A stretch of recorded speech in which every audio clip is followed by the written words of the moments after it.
So we're still talking about multiphase flow. We've looked at this figure before, which is on loop.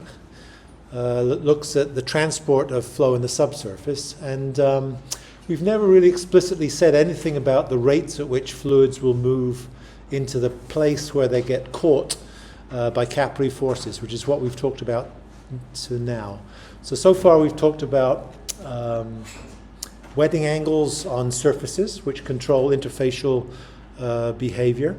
We've talked about the movement of equilibrium movement of fluids along capillary tubes and how that's defined by tube size and interfacial tension. And we expanded that last time to talk about real geological materials and to talk about how we might have to worry about the fact that they have some kind of structure. And so we'll continue that today to talk about not how they get hung up in their configuration in the subsurface, but to talk about how they move maybe into that configuration and how you might tease that out of that configuration to remediate the site, to remove the free product. Because if you can't remove the free product, then you're going to be remediating all the dissolved product for eternity, basically, because they dissolve at very low concentrations. So that's our plan for today. So the things we will chat about, if I turn this on, enjoy notability. No, I am enjoying it, but I don't need to answer that now. And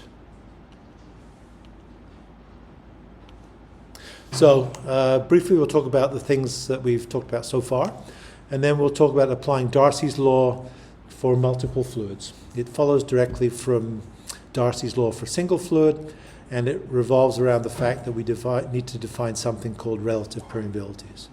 So that's our plan for today.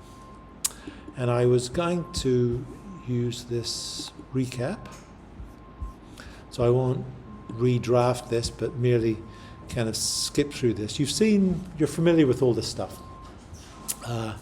We've used these figures here to motivate what we're doing. The fact that if you spill stuff into the subsurface, it'll travel under gravity. It'll be limited in terms of where it can go based on its capillary behavior. It'll travel in the subsurface based on gravity. It'll move down. It'll give this smeared column, chimney if you like. It will pond where it can't get across the capillary barrier. We know how that works in terms of the height of the ganglion you need to be able to keep on going before it gets arrested. We know that this is DNAPL because it's going below the water table. The architecture of the subsurface, I guess, in terms of lensing, will control exactly what the architecture of the captured architecture of the DNAPL would look like. And the other thing is that water flowing through this, flowing from upstream to downstream, as kind of shown in this little cartoon, will pick up dissolved components from this chimney and from the individual lenses and then carry it down to some compliance point. And so we're interested in that, but we won't talk about that yet. But what we are interested in is the mechanisms by which it will travel as two fluids simultaneously in the subsurface. And that's what we'll deal with today. We know something about capillary properties and how those control exactly how this would look, that it can't get into very small pores, and therefore this kind of structure with these little fingers develops just along pathways where the aperture is large enough to allow it to get in. And for porous media, we can describe the behavior in terms of these capillary pressure versus saturation curves. And the main features of those are that they show this hysteretic behavior. As you push DNAPL into water, then you go along this curve here. So 100% water saturated, you have to build up to a big enough pressure that you can enter into these small pores. This is the bubbling pressure, or PC0. Once you're above that, you can push it in there. As you increase the pressure, which is the same as going deeper down in depth, if you like, because the difference between the water pressure and the Napple pressure, if you have two separate phases, both as columns, is just given by this difference here, which scales as this value up here. So as you go further down, as these two lines diverge, then the capillary pressure increases. Larger capillary pressure would give you a larger saturation of the non-wetting phase at the expense, if you like, of the water, which is getting pushed out. If you reverse that change in capillary pressures somehow by changing the pressures, you'll move down a different path. That path will end up at a point which is not the same as this one. And these 2 points, this one here and this one here, define residual saturations. So the one here the one here is the maximum amount of DNAPL you can get in. So there will always be this amount of water in the system that you can't get out of it. Even if you've got 90% NAPL in it and 10% water. And as you increase the amount of water in the system, you can't get all the NAPL out. You're left with 10% NAPL, even if you've got 90% water. And these correspond to what we looked at before in terms of the saturations. So if you, again, remember what we had dealt with in the past, a long way back, and I don't mean to give you whiplash, but you remember this little figure here that described how the saturations of two fluids change as you invade with another one, not only the saturations, but also the kind of fine scale structure of those saturations. We talked about pendular saturation, the rings around the grains, and funicular saturation, when you have a bubble of this oil that's present in the middle of the pore. And we also mentioned, I guess the final lead into talking about transmission of these fluids, is that it matters what is simply connected. So here, if you suck out the black fluid, it's connected to the black fluid on the other side, so you can remove it. If you try and suck out the black fluid from here, you'll get this bubble, but nothing else will come out because it's not connected to these other pieces of the bubbles of the fluid that's there. So that is our task for today. So I plan to talk about Darcy's law, and I'm not going to rewrite this. This is from a previous, I guess it's the date is on it, 2020, I guess. I guess we didn't know what was going to hit us in 2 months' time. This was the semester they closed down classes and sent everyone home. But Darcy's law is defined. You've seen this, right, in 452? Yeah. I don't know what that is. So Darcy's law merely says that the flow velocity, the Darcy velocity, is given by a hydraulic conductivity, head change as you go along the length of a core, if you like, and you can think of it as this. So you take a core of porous medium, not a pipe. You have an upstream head, which is higher than the downstream head. I guess we know that this, if we do that, if we wrote this relative to some datum, this would be Z, and this would be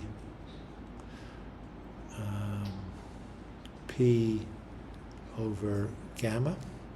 So this together is the hydraulic head. Head is equal to the pressure head, must look familiar, plus the elevation head, plus the velocity head. We don't care. Velocities are usually so small, we throw this term away, and we're left with the others. So the easiest way to think of it is in terms of head. The downstream head would be just this elevation. I suppose this might be 1, and this might be 1, and this might be 2. Here, if it goes into the atmospheric pressure is 0, and therefore there is no pressure, as we've kind of shown here. And so that describes exactly what Darcy's law is. So Darcy's law is the Darcy velocity. It's kind of the bulk velocity of flow through the system. If we want to calculate the volumetric flow, then we just note that the Darcy velocity multiplied by the cross-sectional area of this section is the volumetric flow rate. So this is meters per second, this is meters squared, and this is meters cubed per second by definition. This term is hydraulic conductivity, uppercase K.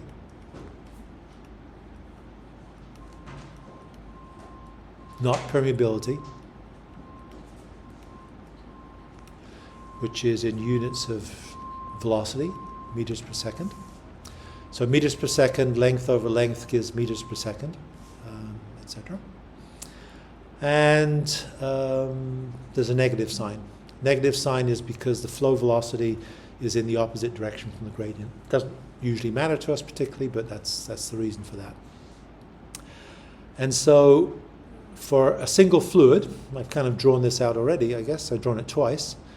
For a single fluid, we can define this behavior in terms of Darcy's law. We can define the head in terms of the Bernoulli components, pressure, elevation, and velocity, throwing away velocity. And so if we want to write Darcy's law as, did you see it written as in terms of pressures in 452? Don't remember? Not? Yes. So what you could do is we could take Darcy's law, we could substitute this value of head into here, and we just rewrite it. And so if we rewrite the head as being these two components, we end up with this. And it's a bit of an esoteric idea, but it's important for us to do this. So if we have this term here, it's the derivative of it. So we can do the derivative of each of these components just by removing the bracket. So if we do that, we end up with dp dx 1 over unit weight.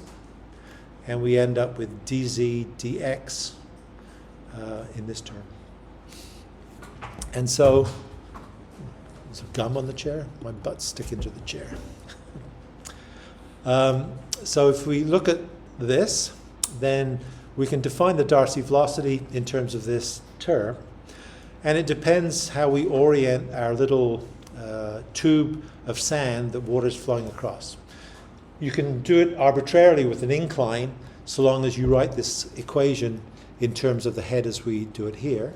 But the two end members for that behavior would be a horizontal tube and a vertical tube. And so that's kind of idealized here. And so if you look at the horizontal tube, that's pretty easy, because if you write out this equation here, the change in z as you go in the x direction, dz dx, is 0. So this term would disappear, because it would be equal to 0 in this direction. And if that's the case, then we can write it just as velocity is equal to the gradient of pressure. Should have a negative sign there, I guess, right?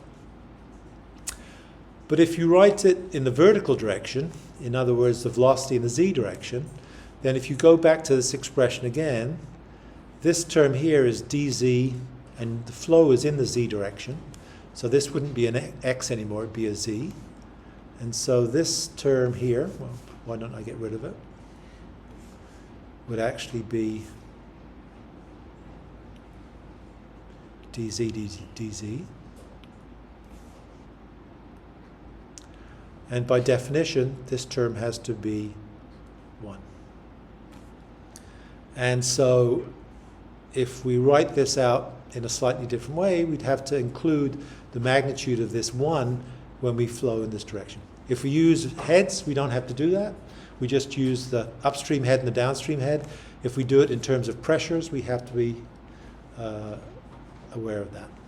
And the explanation of that, without being so esoteric, is that if you think about the pressure in a swimming pool, then as you go down with depth, then the pressure would change as 1 over the unit weight.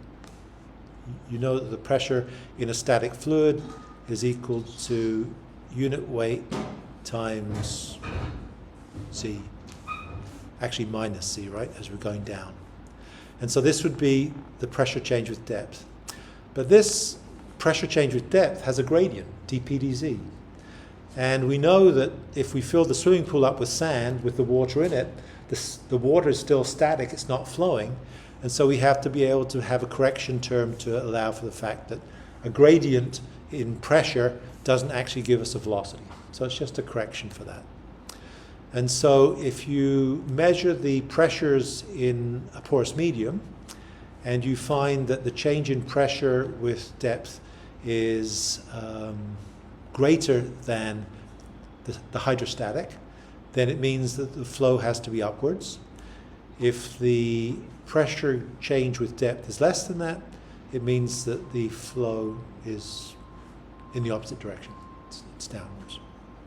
And I guess you can show, if the other way to think about it is if you plot, it's perhaps not so obvious, if you plot with depth the value of hydraulic head. So H is equal to P over gamma plus Z. And so if you plotted, so this contour here, 1, would plot directly as this. In other words, the change in hydraulic head as you go down in a static medium has to be equal, go back to fluids, right? This is if you choose a point here, then the pressure head of that point is P over gamma. The elevation of that point is equal to Z. If you choose a point here, the pressure head is equal to this, and this is equal to Z. So no matter where you go, these 2 points have different pressures, but the combination of those 2 pressures, which is hydraulic head by definition, this term here, has to be the same. And so that's the reason for this. So the hydraulic head for this would be equal to, doesn't change with depth. If the hydraulic depth with depth changed as this, then that means that the water would be flowing upwards. And if the hydraulic head changed with depth in this direction, it means the velocity Z would be downwards by definition. So if you have a piezometer or a borehole that has individual sections which monitor either the pressures or the heads at these different locations, directly from how those pressures change with depth tells you exactly whether there's flow in your aquifer, up or down. So useful tool to be able to use in the subsurface. And so the one outcome from this is that we can, and we've talked, I'm not sure we did talk about it the first time, you can define Darcy's law as a Darcy velocity in terms of hydraulic conductivity in head, which is this term here, and you can also define it in terms of hydraulic conductivity and a pressure and a unit weight. And if you define unit weight as being equal to rho g, then you can rearrange this. And so an important outcome from this is that these 2 equations written above each other are equal to each other. One is written in terms of head, one is written in terms of pressure, and they have these 2 parameters which we should probably know are equal to each other. And so we can write this as a standard relation. This is hydraulic conductivity.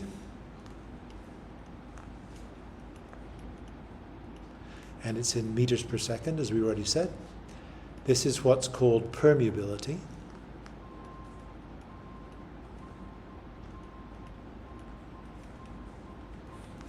And it's in strange units of meters squared. Dynamic viscosity,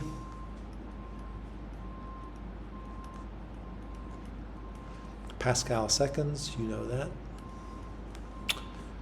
Density gravity, and so together. So standard result, a useful thing to know. You'll use it interchangeably in assignments. Sometimes this is confusingly also referred to as coefficient of permeability.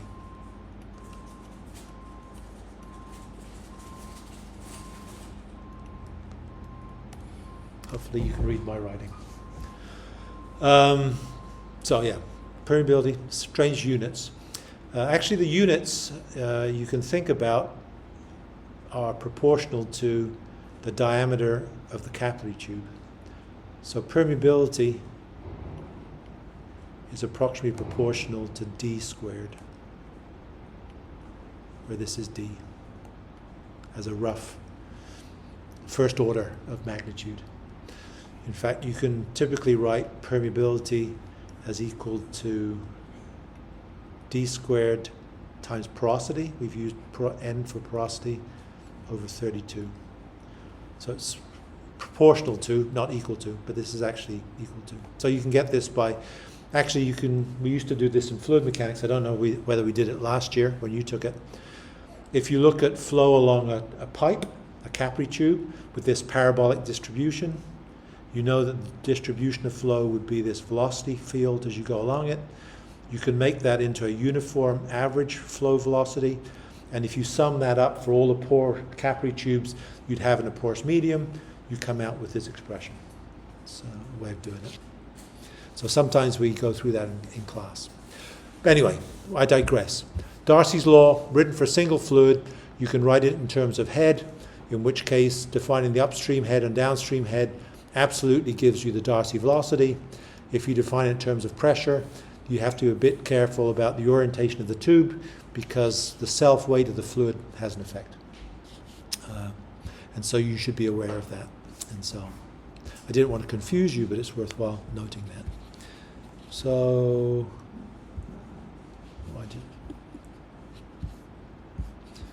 multiple fluids. All right, let's go back to this. So when we're talking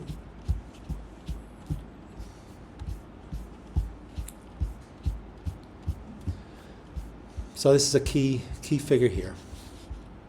So what we'd like to do is not look at these fluids trapped and held in place by capillary forces, but look at them flowing. So this is what you could imagine a real porous medium would look like. We know that some of the fluids will preferentially go in the large pores. They'll fill those large pores first. They were the red fluids, the non-aqueous fluids that we saw in our bead packs. And if it goes from one side of the REV, sometimes people refer to representative elemental volumes.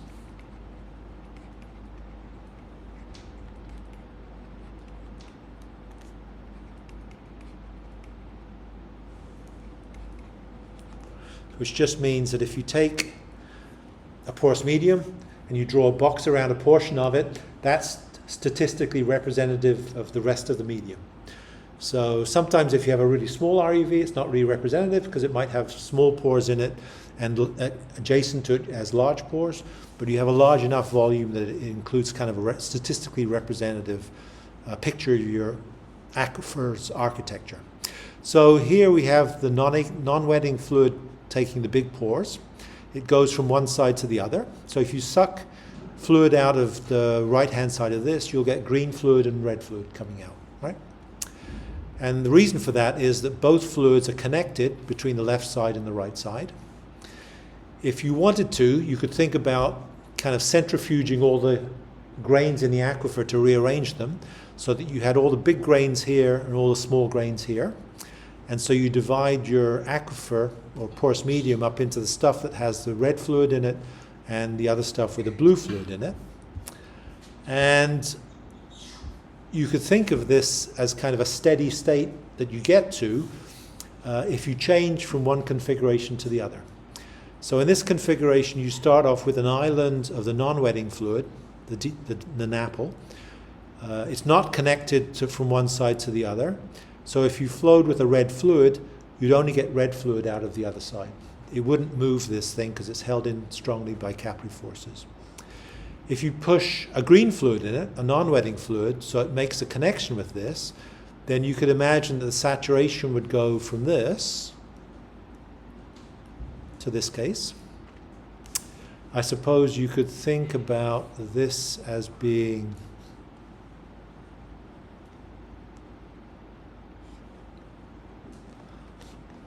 on our capillary pressure versus saturation curve. This is saturation of water, 100%. This is saturation of the non-wetting, goes from 0 to 100%. This is the capillary pressure, which is the non-wetting minus the wetting.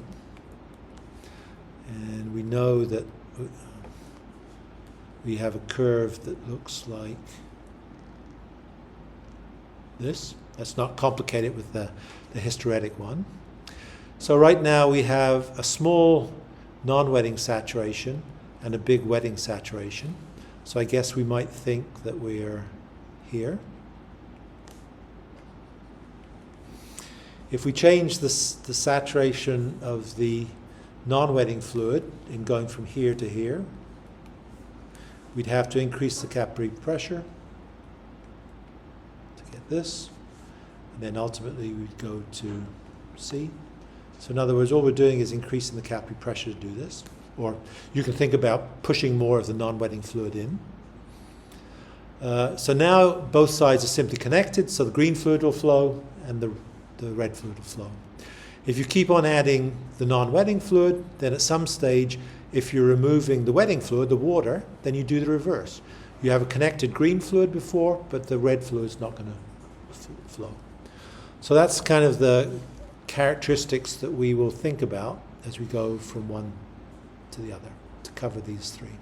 So in each cases, we're changing the differences in the pressures between the red fluid and the green fluid. Let's not worry about that now. And we'll define that behavior. So instead of using the stuff here, I'm going to go back to looking at it a bit more simply, again with something that I have here. I think this is a simpler way to explain it. So here's the idea. So we can take our core and we can centrifuge it. So we have the open pores with the non-wetting fluid in the bottom and the smaller pores with the water in the top. And we can divide it between that. We have the cross-sectional area of this core is again given by this A. And the flow velocity of the Darcy flow velocity of the water and its volumetric flow rates in this are given by V and Q, and likewise for the non-wetting fluid by V2 and Q2. So what we can do is we can individually write the behavior for each of these tubes. And so if we take the one that's filled with water first, we know that if we look at the area of the core and we multiply it by the saturation of the water, that kind of gives us this proportional area A1. So the proportion, if we multiply the total area of the core by the saturation, then that roughly gives us this red area here. So this A1 would be equal to, if I draw a picture, it would be equal to this area here. And likewise, I haven't done it yet, but A2 would be this area A2. So, getting fancy in this. So by definition, the volumetric flow rate is given by the cross-sectional area that the fluid is flowing through, which is this red area here. The permeability divided by the viscosity, and multiplied by the pressure gradient. And so that was our definition of Darcy's law. If we know that this area A1 can be substituted into here, then we can write this as this. And this now refers our volumetric flow rate to the area of the complete core, the combined area of this round end section, multiplied by its saturation, which we think we know, right? Because as we go in the capillary pressure versus saturation diagram, we were changing saturations by going across between water saturation and the NAPL saturation. And so what we want to do is be able to replace this saturation by something that we'll call a relative permeability, which is K sub R, and it's the relative permeability for fluid number 1. And so if we know what this relative permeability is, or if we know what the saturation is of that fluid, we can say something about the volumetric flow rate. So now we'd like to know what this is. We know the area of the core. If we know the saturation at that particular moment in time, coming back to this picture here that we had. So these different saturations are just these. So this is a saturation of the NAPL of 20%, and the water is 80%, 50-50, and then maybe 80-20 reversed, right? These are just the relative areas. So the saturations are given by what these look like in the field. So as a result of this, if we know the saturation, and maybe it's equal to what we'll call KR1 or not, then we know this. If we know what the permeability of the medium is to water or any other fluid, I guess we should note that the difference between permeability is that permeability doesn't care about the fluid that's flowing. It's a function of the rock. So a sandstone has a permeability of 10 to the minus 15 meters squared. That's the same permeability for gas or for water or for oil. It doesn't change.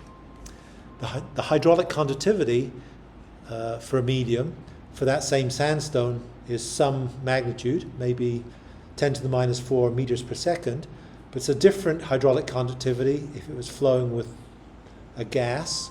Wouldn't be hydraulic conductivity, I guess, strictly speaking, or if it was an oil, because it doesn't accommodate the magnitude of the viscosity in this relationship. And so the important thing about permeability, and why it's used by petroleum engineers and geothermal engineers who deal with multiple fluids such as oil and water, or geothermal engineers such as water and steam, maybe in a reservoir, is that the permeability is an intrinsic property of the reservoir and doesn't change with the fluid. And so that's important for us to note here, that this permeability is a permeability for the whole reservoir, and it doesn't care if it's a red fluid or a green fluid that's flowing. So that's the deal. So if we've done this for the red area, we could equally do it for the green area, right? The same expression, the volumetric flow rate coming out of here, total area of the core, the relative permeability to fluid number 2, which might be the saturation of fluid number 2, the permeability of the core, the viscosity of fluid number 2, and the pressure, actually the pressure gradient, and I won't complicate things. We've said that the pressure gradient, the pressures in these different fluids might be different, but the pressure gradients along their lengths might not be different. And I guess I could show that on here by thinking that for the green curve, why don't I be very fancy and do this. So I'm going to get rid of this.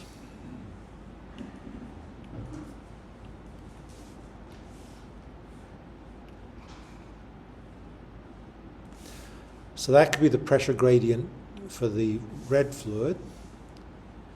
But imagine if this was the pressure gradient for the green fluid. Yeah, that's actually pretty good. So this shows, I suppose, do it in this perspective, dp dx. Oh, this is fantastic.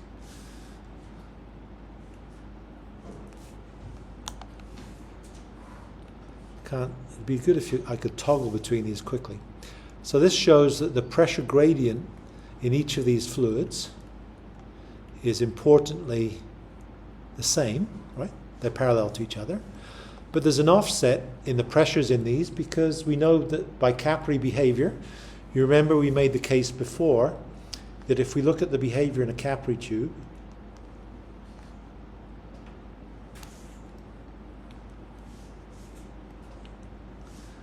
that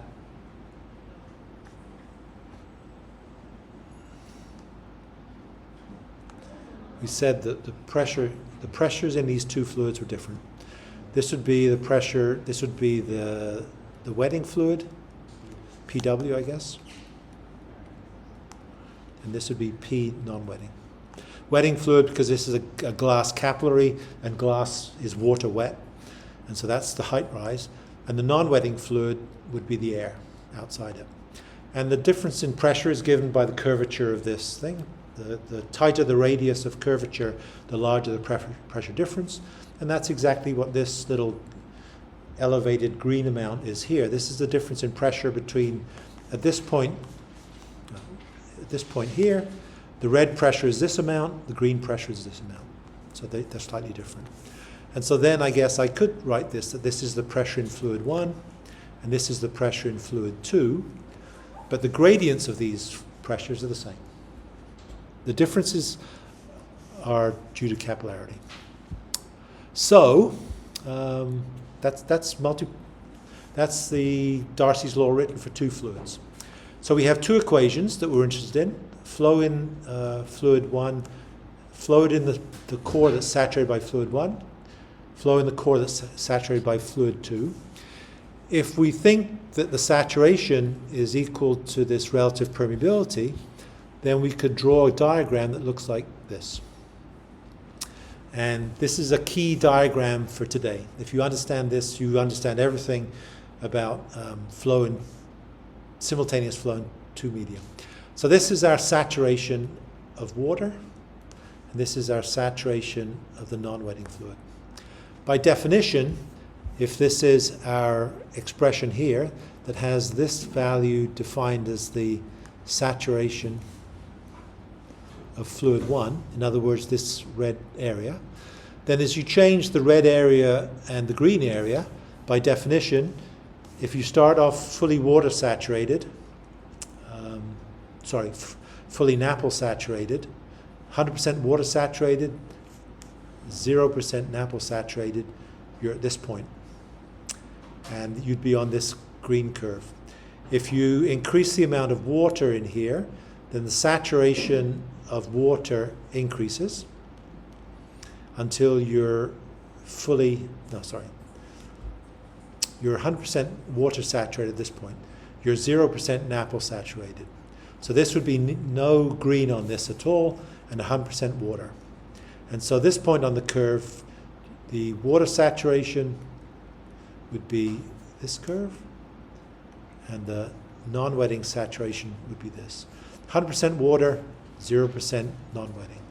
You push some of this other fluid in here, so the non-wetting saturation goes up, the water saturation has to come down, and so these two red curves just represent the change in saturation that you'd have as you change the relative proportions of these red and green curves.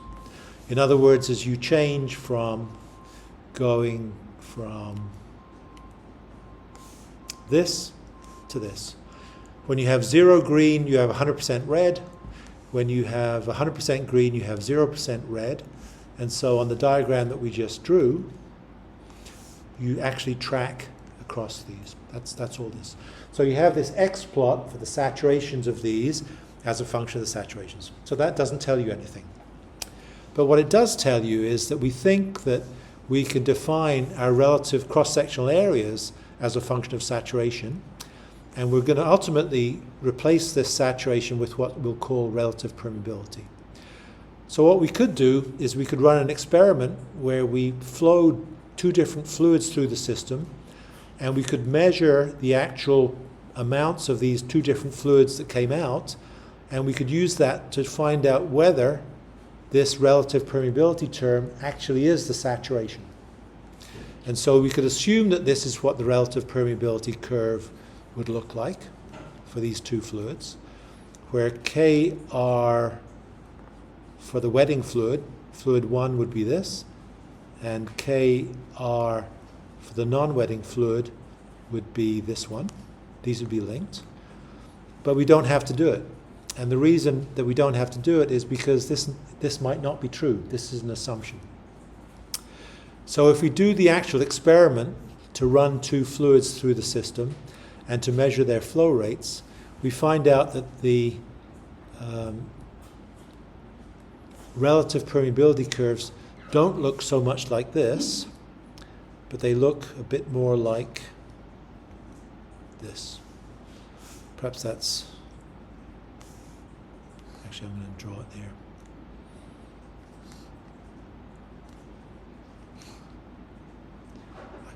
If you have space, you could draw it directly above these, but I'm not going to do that.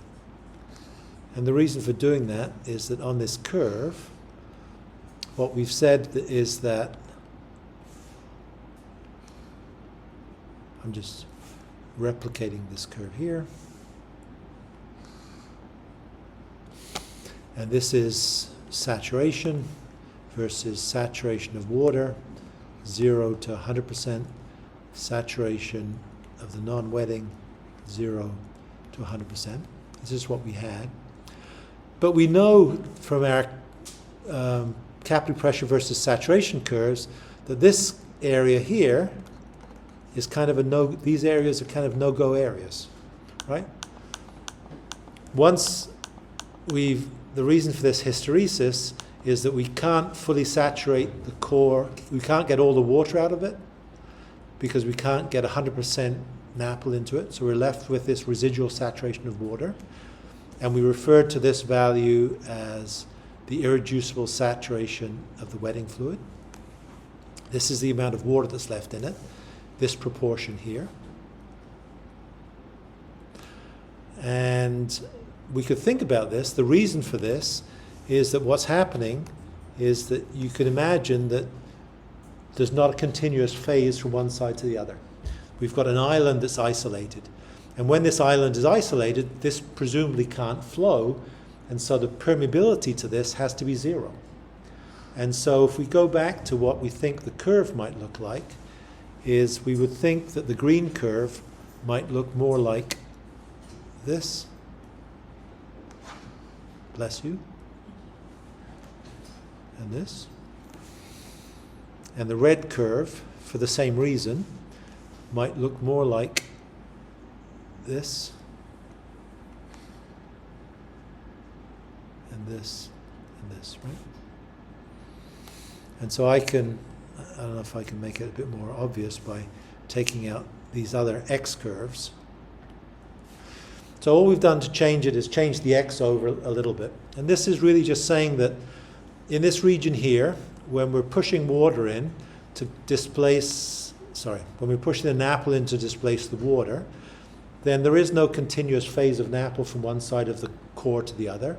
And so the permeability to that NAPL has to be 0. And this is 0 and 1. And this is relative permeability, which is 0 and 1. So the permeability to that has to be 0 to NAPL, because it doesn't go from one side to the other, but the water does span from both sides. And so this has to be 100% permeability, this has to be 0%. As it changes, so at this irreducible saturation of the non-wetting fluid. Wrong, right? This is, those are backwards. This is the irreducible saturation of the non-wetting fluid.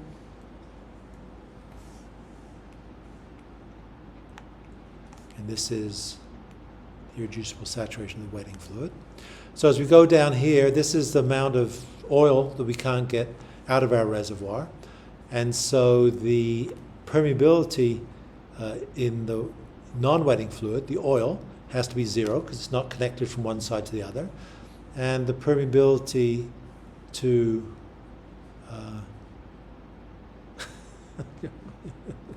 so making a pig's breakfast of this, aren't I? So this is our diagrams from the previous. It's a simple concept. I don't know why I can't explain it to you. So 100% water. So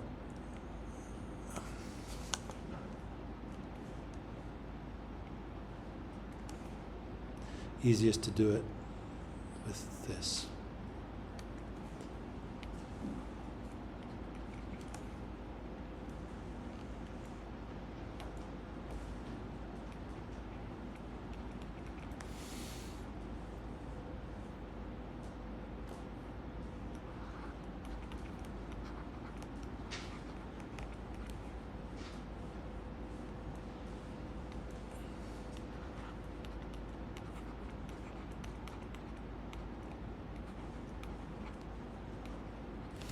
Okay.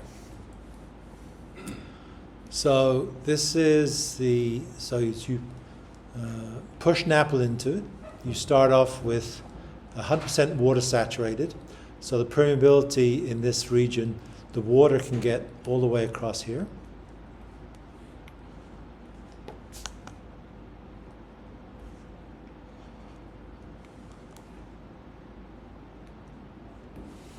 And so the relative permeability of water has to equal 1 at this point. The relative permeability of the non-wetting fluid has to equal 0, which is this point here. As you change the saturations, so at this point they're connected, both connected across the system, then both can flow, and therefore one rises at the expense of the other as they change saturations. Until, as you change the saturation of the non-wetting fluid progressively at the expense of the water, then now they're not connected. The water is trapped as an isolated island in the middle of the core. Therefore, its permeability has to be, the relative permeability of the wetting phase has to equal 0 as opposed to 1, which is this.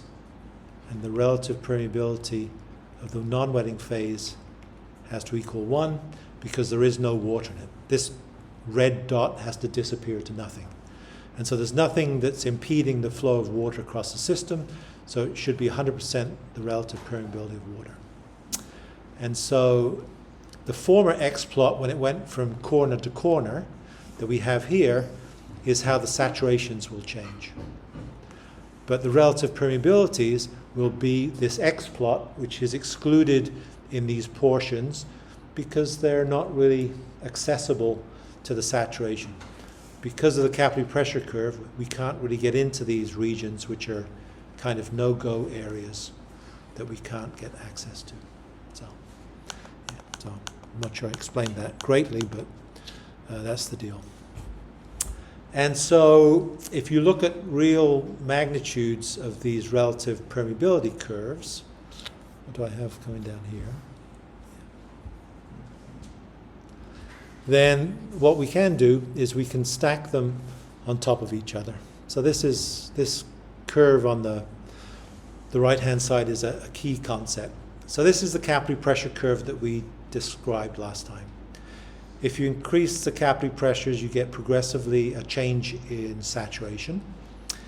This saturation changes from 100% water to getting a non-wetting fluid into it as you increase the capillary pressure, and you go up here. If you then decrease the capillary pressure, the pressures between the two phases, you come back not down the same path, but down this.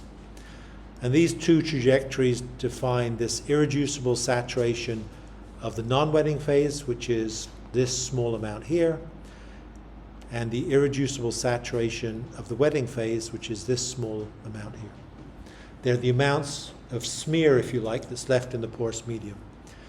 So these two delimiting magnitudes define this limits of the X curve with these plateaus shown here. It's kind of an idealized curve because they don't look like this. The curves actually look a bit more like this here. And if you want to see, I guess we have a picture of some real curves. I'll come back to this. Don't worry. The real curves look like this. Perhaps this explains it even better. So these are real capillary pressure versus saturation curves.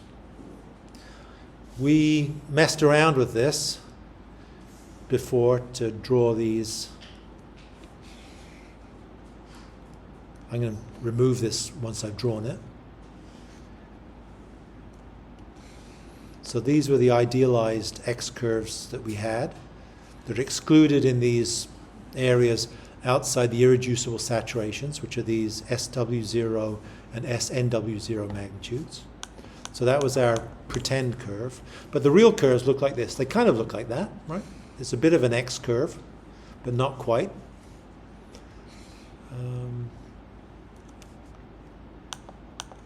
And the real curves are curved. Hence they're called curves. They do start at the 0 point here, because you'd imagine that if it's 100% red fluid, then only the red fluid curve would exist. And so I suppose you'd expect that this somehow gets up to here, across to here, whereas the green curve goes to this, across here. And as you go up to here, I guess this has to come up to here, and the red curve has to go across here.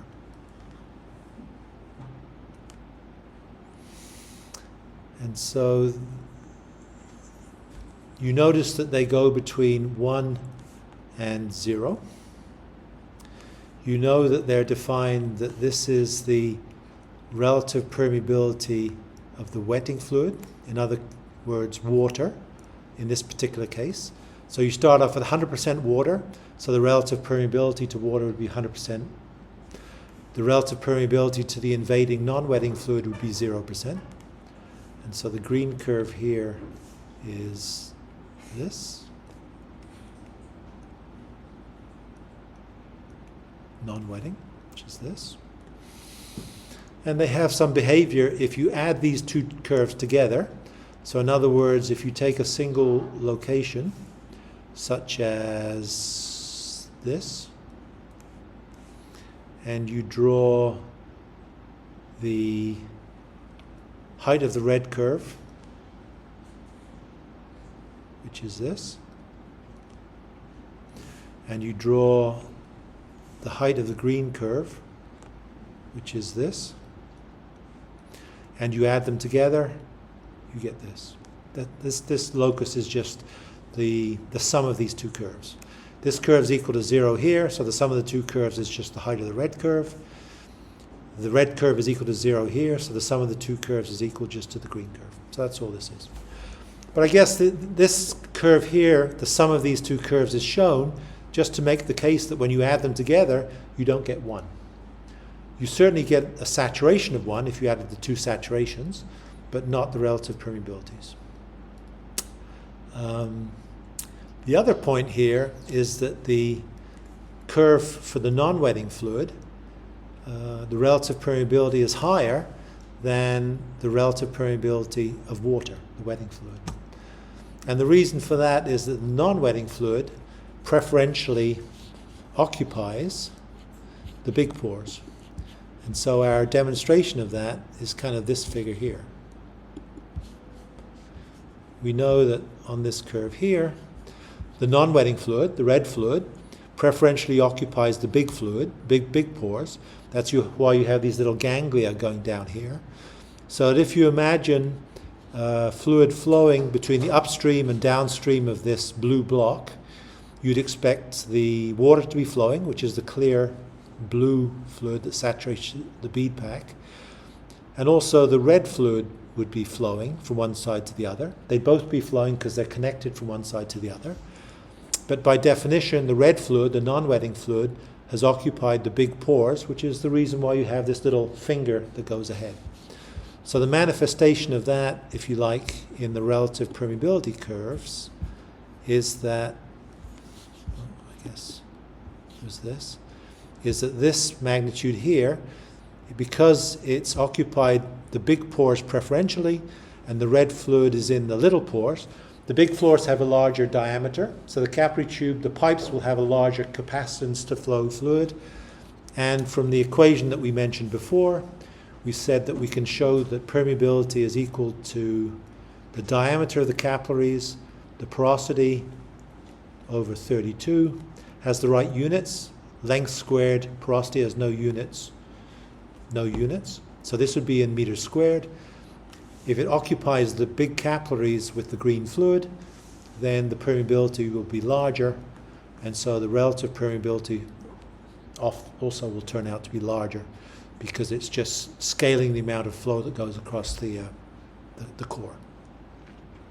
Okay? That's probably more than I wanted to say. Hope it wasn't too confusing. It's less confusing than this, I think.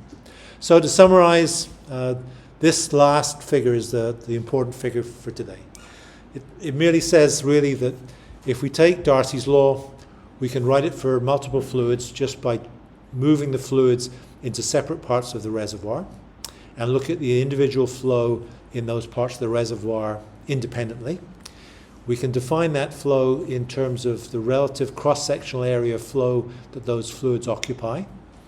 And that cross-sectional area relative to the total core area, A, is just proportional to their saturation, which is what we've done here. And we can think of this saturation kind of as a relative permeability, so that if we take the total area of the core, multiply it by this relative permeability, and use the permeability of the reservoir, which we know, it's the same for any fluid, then we can get the volumetric flow rate that comes out of just the red stuff, or the volumetric flow rate that just comes out of the green stuff. That's what we're saying. And we can get it from knowing the cross-sectional area of the flow, the total flow, which is the area of our core, and we have to know something about this relative permeability. The easiest way to think about this relative permeability is a saturation, because we did that here. And if that were the case, then our relative permeability curves would look like these X's. It doesn't turn out that the relative permeabilities so the saturation does not map onto the relative permeability. This is not quite true. And it's not true because we have these irreducible saturation areas that we can't get access into when the flow isn't connected from one side of the region to the other, essentially. And so these regions here have to be almost 100% saturated with one fluid and almost 0% saturated with the other fluid. And in that case, the permeability to the one fluid will be 100%, and it won't flow for the other fluid. And so the real relative permeability curves look like these truncated X curves, which are this, I guess, they're shown here. The real curves, if you look at real materials, almost look like that, but don't. They look like this. They don't really look like this X either, right? They look like these hysteretic curves we have here. And I suppose the only thing that we need to know is that we want to calculate the volumetric flow rate. We can use the total area of the core multiplied by the relative permeability of fluid 1 multiplied by the real permeability of the core, the viscosity of fluid 1, and the pressure gradient from upstream to downstream. That's all we're doing. And so if we have this,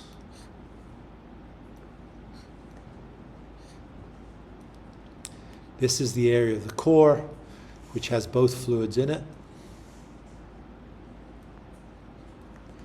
This is the pressure difference as we go downstream. This is dx, this is dp. So we have this, we have this. The core has a single permeability, which is K, not K1 or K2, which we know. And it has two fluids flowing in it, and these two fluids are linked by the fact that we have a viscosity of that fluid and we have a relative permeability of the fluid. And we have an area of the core. So if we wanted to know what the flow rate of fluid number 1 is, and we know what our core looks like, and we know what our saturation is, we know that the relative permeability is a function of the saturation 1. Right? That's just a fancy way of saying if we know what the saturation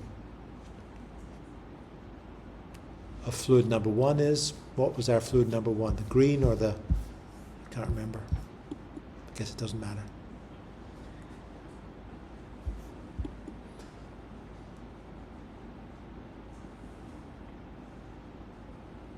That's the right one, right? So in other words, if you want to know what the relative permeability is, if you know the saturation of fluid number 1 is equal to 20%, then if you know the saturation, yeah, I don't know. I can't remember which we had for 1s and so you get the idea. If you need to know the green curve, if this is the saturation of that fluid, and the green is our non-wetting fluid, our non-wetting fluid is the green one, then the saturation of our non-wetting fluid is equal to what?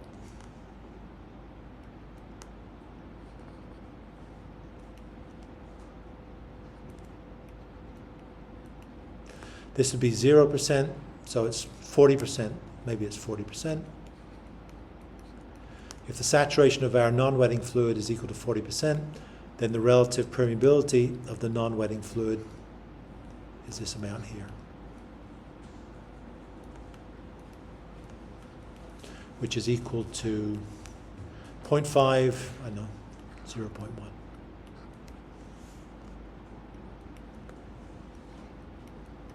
That's all. And so we can do that for the one fluid. We can do it for the other fluid, the red fluid. All it changes is it's going to be the different relative permeability. The other relative permeability would be, for the other fluid, would be this amount here, which would be equal to, it's the same saturation of the non-wetting fluid, but the saturation of the wetting fluid would be this amount.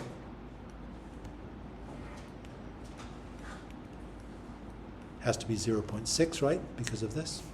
They have to add up to 1. And this would be equal to, I don't know, 0.2.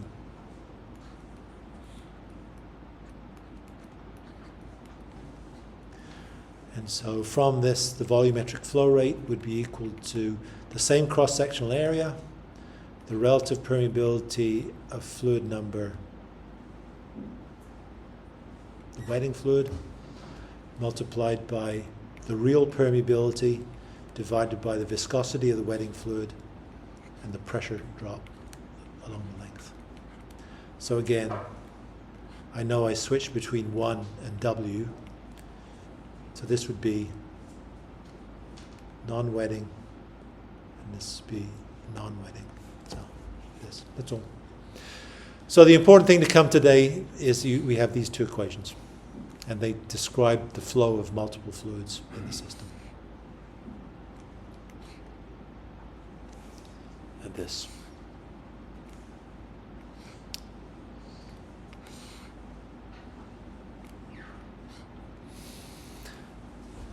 And I suppose if we wanted to know what the Darcy velocity of fluid number 1 was, this is Q1 and this is Q2, then this would be Q1 over A.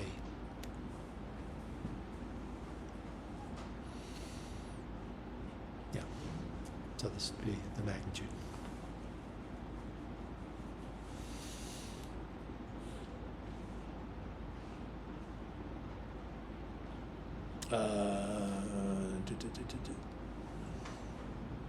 Yes.